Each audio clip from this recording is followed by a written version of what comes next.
saludo a todos nuestros televidentes el día de hoy en un nuevo programa de Integridad y Derecho. Nos acompaña el doctor John Freddy Osorio Pemberti para hablar de un tema de fundamental trascendencia. Hoy vamos a tocar todo lo relacionado con los derechos fundamentales, vamos a tener una explicación sencilla y cercana a las personas, entonces los invitamos a que nos acompañen el día de hoy. Bienvenidos. El día de hoy, como ya se los mencionábamos, vamos a hablar de derechos fundamentales laborales. Para esos efectos nos acompaña el doctor John Freddy Osorio Pemberti, abogado, especialista, magíster, con el objetivo de empezar a desenredar un poco este tema que para muchas personas es tan complicado de cuáles son los derechos fundamentales que tienen.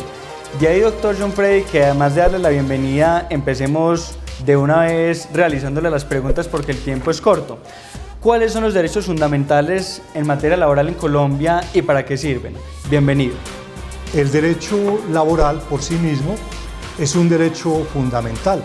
La Constitución lo establece como derecho y como obligación. Pero paralelo también al derecho al trabajo está el derecho sindical, el derecho a la igualdad y a la no discriminación y también el derecho a no ser despedido injustificadamente del trabajo.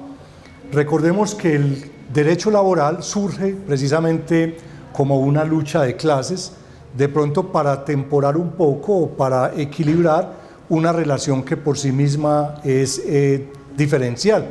El empleador tiene el capital, el trabajador tiene la fuerza laboral y de allí que hayan unas diferencias que es necesario establecer entonces a través de la ley. El derecho laboral surge precisamente para equilibrar esas relaciones que son un poco dispares entre el empleador y el trabajador, para establecer un poco de justicia y para conceder unas reivindicaciones mínimas que durante la historia pues ha sido el tema de la lucha de clases. De ahí entonces que el derecho laboral busca una especial protección por parte del trabajador. Básicamente las normas siempre que no puedan interpretarse o que deban interpretarse de alguna forma, deberán interpretarse siempre en favor del trabajador. Es lo que establece el llamado principio de favorabilidad. El mismo principio de favorabilidad. Entonces, básicamente, a través de esos principios es que se articulan todas esas relaciones, digamos, de poder entre el empleado y el trabajador, en el cual siempre pues debe haber una armonía, debe haber unos niveles mínimos de convivencia para poder que el trabajador acceda dignamente a su remuneración y de una forma también correcta pueda prestar entonces sus servicios y de esa relación se beneficien ambas partes. Doctor John Freddy, muchísimas gracias. El día de hoy vamos a hablar de temas muy interesantes para los oyentes. Ya usted nos viene diciendo, venga, los derechos fundamentales los podemos entender en esta línea, tienen un contexto histórico que usted nos acaba de dejar muy claro. El objetivo es entonces que ya trayéndolo a lo que viene a ser el 2025, el momento contemporáneo que vivimos, empezar a explicar entonces a los empleados y también a los empleadores claramente. Empecemos por lo más sencillo. ¿Cuáles son los tipos de contratos laborales que existen? ¿Y cuál es la diferencia que tienen los contratos laborales de los contratos de prestación de servicio? Porque normalmente vemos en la calle todos los días cómo las personas tienden a confundir estas modalidades y piensan que es que el contrato de prestación de servicios sirve para evadir obligaciones laborales y obligaciones de responsabilidad con ocasión de la seguridad social de los empleados, cosa que usted ya nos va a entrar a desmentir. Adelante. Claro, el contrato de trabajo puede mirarse inicialmente de una perspectiva de si es verbal o si es escrito, ¿cierto? Entonces ahí el contrato de trabajo no tiene incluso ninguna solemnidad en Colombia, puede ser incluso verbal. Cuando se hace un contrato verbal, las partes mínimas se han puesto de acuerdo en cuál va a ser el salario, cuál va a ser la actividad que van a prestar y empiezan en la práctica a prestar el servicio, pues ahí estamos frente a un contrato de origen o de naturaleza verbal. Ese contrato lo entiende la ley como que es de naturaleza indefinida, ¿cierto? Permítame interrumpirlo, doctor, es que usted acaba de hacer una mención demasiado importante. Eso significa que cuando las personas llegan a donde uno a decirle, doctor, es que yo no tengo contrato, ¿eso significa que entonces sí tienen contrato y es un contrato con todas las prestaciones o es distinto? No, claro que tienen contrato. El contrato, como ya lo habíamos dicho, nace solamente de la concertación entre el empleador y el trabajador de cuál va a ser el salario y cuál va a ser la prestación de servicio. Y básicamente ahí existe contrato. El contrato es verbal y se entenderá que es a término indefinido. Y la otra naturaleza de los contratos ya es los contratos escritos. Entonces ahí la ley nos habla de que puede ser el contrato a término indefinido, el contrato a término fijo y el contrato por obra o labor. Digamos que dentro de los tipos de contratos, la empresa debe elegir cuál es el que más se acomoda a las necesidades que tiene y también cuál puede ofrecer mejor bienestar a los trabajadores. Generalmente se ha hablado del contrato, digamos, a término indefinido, como que ofrece unas mejores garantías al trabajador, esto es que le permite tener una estabilidad relativa en el trabajo y que le permite de esa forma acceder a recursos incluso del crédito en la banca, porque tiene pues una estabilidad, digamos, en su parte laboral. Básicamente estos contratos pues tienen una forma también de terminarse como todos los contratos, pero no están sujetos como al término, que son los contratos que lamentablemente a veces se hacen por 3, por 6, por 9 meses o hasta por un año y que también se pueden prorrogar indefinidamente en el tiempo y no por eso van a pasar a ser indefinidos, que es muy importante. Una anotación muy importante, David, que usted nos ha hecho el día de hoy es sobre el tema de la contratación por prestación de servicios. Ahí digamos que hay una precarización del tema laboral muchas veces. ¿Por qué? Porque muchos empleadores abusan de esa línea de contratos y realmente esa línea de contratos en materia laboral no existe. Los contratos de prestación de servicios, digamos que son para actividades muy precisas, en las que se demanda la construcción de una escultura por un artista, en la que se demanda por la prestación de servicios por un profesional independiente como un abogado, un médico, etcétera. Pueden realizarse ese tipo de contratos de prestación de servicios y la ley los admite con profesionales independientes y allí lo que se va a hablar siempre es de honorarios, más no de salarios, y están sujetos a otros temas pues, de naturaleza tributaria. Pero cuando hay una prestación de servicios, cuando hay una remuneración y cuando hay una subordinación, que son los tres elementos básicos para que exista la relación laboral, siempre se entenderá que hay un contrato de trabajo y que hay una relación laboral. Doctor, muchas gracias. Usted hoy nos viene exponiendo 3 modalidades contractuales bajo las cuales se realizan las contrataciones en materia de trabajo. Entendemos que existen más, pero esas son las más importantes, ¿cierto? Hay un mito con ocasión de los contratos a término fijo y de los contratos por obra o labor. Y hay algunos empleadores que piensan que por tener un contrato a término fijo o por tener un contrato por obra o labor, se tiene la posibilidad de no pagarle prestaciones sociales a los empleados, de por ejemplo hacer liquidaciones anuales, sobre todo en materia de contratos a término fijo, y que en conclusión es una modalidad contractual que es más flexible con las garantías mínimas que debe tener todo empleado. ¿Esto es una realidad? ¿Esto es un mito? ¿O cómo se ha entendido esto desde el derecho? Digamos que es una dificultad práctica y una práctica muy peligrosa. En primer lugar, porque si el contrato continúa, o sea, por decir algo, tengo un contrato a término fijo de un año y el contrato se vence en diciembre 20, muy particularmente casi siempre los empleadores envían a los trabajadores 15 días, 20 días a vacaciones durante ese periodo y creen que vuelven a renovar un contrato nuevamente. No, ese contrato ya se prorrogó. El contrato a término indefinido, para que pueda darse por terminado, a término fijo, perdón, para que pueda darse por terminado, es necesario avisarle al trabajador con no menos de un mes de anticipación al vencimiento. Si ese periodo se pasa un día, se pasa unas horas, ya el contrato se prorrogó por ese mismo periodo y así sucesivamente. Y un contrato a término fijo puede existir N años en el tiempo, 10, 15, 20 años incluso, he conocido, sin que por eso ese contrato se convierta en un contrato a término indefinido. Todo contrato laboral implica el pago de prestaciones sociales y hay unas prestaciones sociales mínimas que ya más adelante las vamos a mencionar, a las cuales tiene derecho el trabajador por la prestación de sus servicios. Entonces, básicamente, como conclusión, todo contrato desde el primer día genera el pago de prestaciones sociales, y la práctica de liquidarlos al final y volverlos a reincorporar puede ser peligroso, porque eso puede entenderse posteriormente como una obligación o como el pago ya, digamos, un pago errado o un pago con error, y en Colombia se conoce una teoría de que el que paga mal paga dos veces. Entonces, lo más conveniente es, esos contratos existen, se prorrogaron, se le da las vacaciones al trabajador común y corriente, y el año siguiente, al 20 de febrero máximo, deben consignarse sus cesantías en el fondo que haya elegido el trabajador. Doctor, muchas gracias. Importante lo que usted menciona. De ahí que incluso el nivel de lo absurdo de lo que se piensa en las empresas se juegue mucho con el concepto del salario integral, ¿cierto? Para intentar evadir responsabilidades en materia de prestaciones sociales y de seguridad social. Entonces, un empleado que se gana 2, 3, 4, 5 millones de pesos, le dicen, no, es que vea, yo se le estoy pagando 5 millones de pesos, supuestamente eso es un buen salario, y como eso es supuestamente un buen salario, ahí ya está integrado toda la prestación social.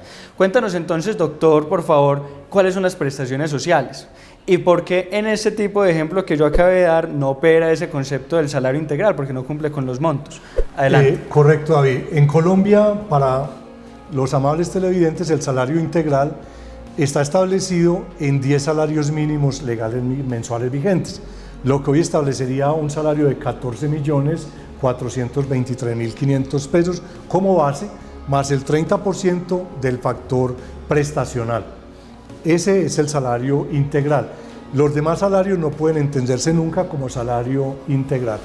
Sí, señor. ¿Y cuáles entonces son las prestaciones sociales, doctor? Que no lo hemos mencionado todavía. Bueno, en Colombia las prestaciones legales básicas están definidas como las cesantías. Las cesantías equivalen a un mes de salario que tiene derecho el trabajador por cada año de servicios, y las cesantías deben consignarse, como ya lo habíamos hablado, liquidarse al 20 de febrero del año siguiente, liquidarse al 31 de diciembre del año y consignarse al 20 de febrero máximo en el fondo de cesantías que se haya elegido por el trabajador. Ese pago, si se hace directamente al trabajador, puede incurrirse en un grave error y puede repetirse posteriormente o hacerse efectivo la repetición de ese pago. Están entonces las cesantías, los intereses a las cesantías. La prima de servicios básicamente son las prestaciones. Cesantías, prima de servicio, vacaciones. ¿Cierto? Todo este concepto es lo que nosotros entendemos como intereses, o mejor, como prestaciones sociales. Cuestión fundamental. Vamos entonces en este momento, doctor, para que empecemos a abarcar a profundidad cada una de estas prestaciones sociales, pero después de unos mensajes institucionales. Muchísimas gracias.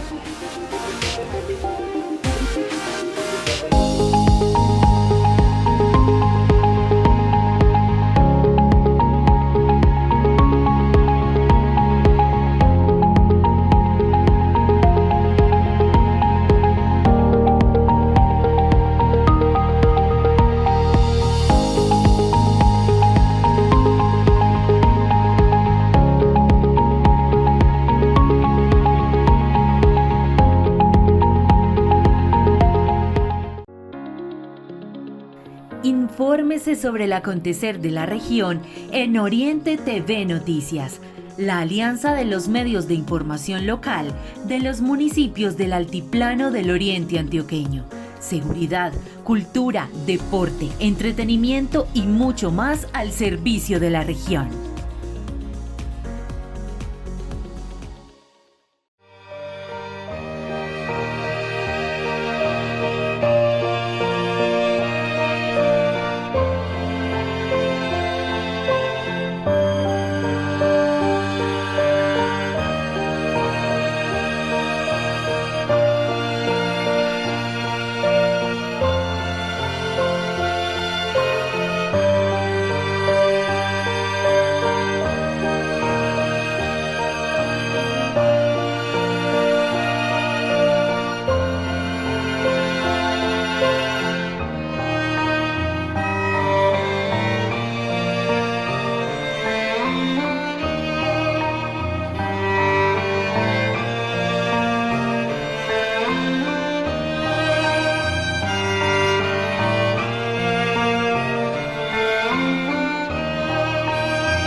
Disfruta mientras aprendes a cocinar un plato delicioso con la chef Ana María Gómez en el programa Cocina con Anita, otra forma de entrevistar personajes mientras se preparan deliciosos platos, saludables y exquisitos.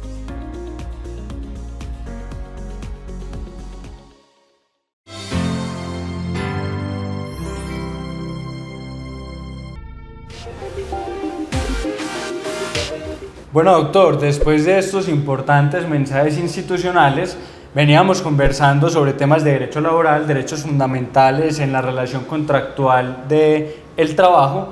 Vamos entonces a abarcar un tema que se vuelve trascendental. ¿Por qué es importante, doctor John Freddy, hacer el pago oportuno, tanto de las prestaciones sociales como de la seguridad social? ¿Y cuál es la diferencia entre estos dos componentes? Adelante. Amables televidentes, cancelar a tiempo las prestaciones sociales a que tienen derecho los trabajadores, además de que es un derecho constitucional, además que se vuelve una obligación, porque ya la empresa de alguna forma ha obtenido riqueza a través de la prestación del servicio de los trabajadores, pues es necesario, porque digamos hay unas sanciones muy drásticas por el no pago oportuno de las prestaciones sociales en Colombia.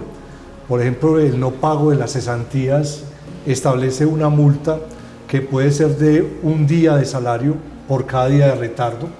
Lo mismo frente a las vacaciones, frente a la prima de servicios y igual frente al tema del pago de la seguridad social.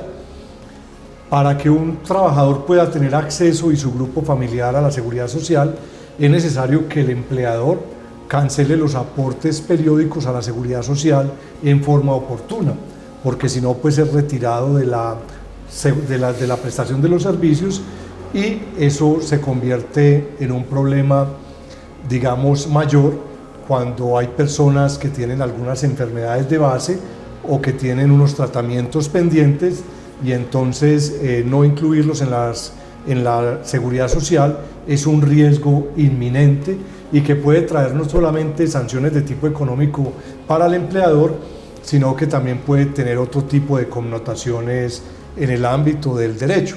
Entonces es oportuno, porque hay que pagarlas, porque además de ser un derecho, pues evitamos de esa forma las sanciones cuantiosas que pueden establecerse y los riesgos asociados, que incluso hemos visto muchas empresas o pequeñas empresas quebrarse por descuidos y errores en el no pago de unos salarios o de unas prestaciones sociales a las que tenía derecho un trabajador en el momento de haber sido retirado del trabajo, sea por renuncia o sea por un retiro o por una terminación unilateral por parte del empleado. Fíjese usted con el mensaje que nos deja al final de su intervención, el retiro. De ahí que surjan dos dudas que la mayor parte de los televidentes tienen, doctor John Freddy, es, venga, cuando a mí me terminan el contrato de trabajo, ¿siempre me tienen que liquidar o hay veces no me tienen que liquidar y siempre me tienen que indemnizar o hay otras situaciones en las que no me tienen que indemnizar? ¿Cómo funciona esa situación, doctor John Freddy? Claro, cada contrato, como ya lo habíamos visto, tiene una forma particular de terminarse. Entonces tenemos un contrato, digamos, a término fijo de 6 meses y ese contrato se vence en junio 23, entonces mínimamente se debió haber enviado la carta con un mes de anticipación y solamente al terminar ese contrato el empleador está obligado solamente a pagar las prestaciones sociales, salarios y prestaciones sociales que estén pendientes a favor del trabajador. En un contrato a término indefinido, de pronto es necesario revisar las causas legales. Esto es, hay que buscar si existe una causa legal para poder despedir ya a un trabajador que está vinculado bajo estas condiciones, o si no, será necesario pagar una indemnización que está detallada en la ley de acuerdo al número de días y de años que el trabajador haya prestado servicios a la empresa. Entonces, en este caso es necesario mirar el tipo de contrato y la forma de terminación. A veces puede ser una terminación unilateral por parte del empleador. Ahora hablábamos, David, del no pago de las prestaciones sociales y del pago del salario y el pago también de la seguridad social. que puede ser una justa causa para que incluso el trabajador dé por terminado el contrato de trabajo sin justa causa y imputable al empleador, lo que se ha conocido normalmente como un despido indirecto. Ese despido indirecto equivale a como si el empleador fuera el que lo hubiera despedido sin justa causa. Y ahí que hay que indemnizarlo. Y de ahí da lugar a la indemnización. Entonces, cada caso en particular hay que mirarlo con unas particularidades especiales, pero en la generalidad hay algunos aspectos que se van dando como en cada uno de los contratos. También a través de un proceso disciplinario que puede realizar el empleador frente al trabajador por infracción a las normas básicas de convivencia o lo que se conoce como el reglamento interno de trabajo y las causas legales que establece la misma norma en el Código Sustantivo del Trabajo. Entonces, de ahí que pueda darse la terminación justificada y cuando hay una causa justa no hay lugar a la indemnización. Ahora, cuando hay una causa que no es justa causa para despedir el empleador y por el solo capricho el empleador da por terminado ese contrato, pues siempre habrá lugar al pago de esa indemnización por despido injustificado. En el contrato a término fijo, la indemnización por esa terminación es el término que faltara, o sea, el pago es el término que faltare para cumplirse el contrato. Es decir, si el contrato está firmado hasta junio y lo despido en enero, debo pagarle desde esa fecha en enero y hasta junio lo faltante para terminar el contrato a título de indemnización. Qué importante todos esos mensajes, doctor Freddy, de ahí que usted nos pueda ayudar ilustrándonos entonces. Ya conocemos por qué hay que pagar prestaciones sociales, ya entendemos por qué hay que pagar seguridad social, ya sabemos en cuáles casos es procedente y no es procedente la indemnización del contrato de trabajo. Ahora, cuando nos encontramos con un empleador que es renuente a responder por esas obligaciones, ¿qué acciones legales puede implementar ese trabajador que está viendo violentados sus derechos fundamentales? Bueno, por lo general, frente a la pregunta, los trabajadores acuden a unas oficinas administrativas que son del Ministerio de Trabajo, en la cual se busca propiciar una conciliación para evitar un juicio o un proceso laboral. Allí citan al empleador y al trabajador, pero esto es a voluntad de las partes si llegan a un acuerdo o si el empleador accede a pagar esas prestaciones sociales y esa indemnización a que tiene el derecho el trabajador. En caso de que no se dé esa conciliación, que recordemos no es obligatoria para acudir a la jurisdicción, entonces allí va a presentarse ya una demanda laboral.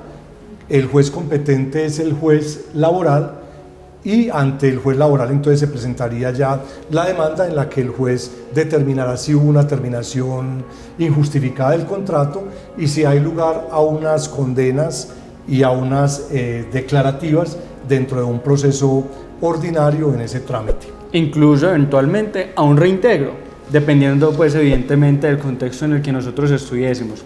Doctor John Freddy, el día de hoy usted ya nos logró ilustrar de una manera muy puntual, muy certera, sobre todos los problemas que existen precisamente en estas relaciones laborales. Estoy seguro que vamos a tener una futura oportunidad para poder seguir profundizando en estos temas que son de interés para nuestros televidentes. No sea más que agradecerle y recordarle a todos ustedes que si tienen una situación relacionada con un conflicto en materia de derecho laboral, si son empleadores o si son empleados, pueden contar con la asesoría de esta oficina Integridad Legal. Estamos ubicados en el Mall Kilómetro 7, en el Mall Plaza Toledo, en la vía Llano Grande, Río Negro. Aquí van a poder encontrar profesionales como el Dr. John Freddy, que los van a poder asesorar en todas sus inquietudes. Muchísimas gracias, Dr. John Freddy, por acompañarnos. Muchas gracias, Juan David, y a los amables televidentes. Muchas gracias por acompañarnos el día de hoy en su programa Integridad y Derecho.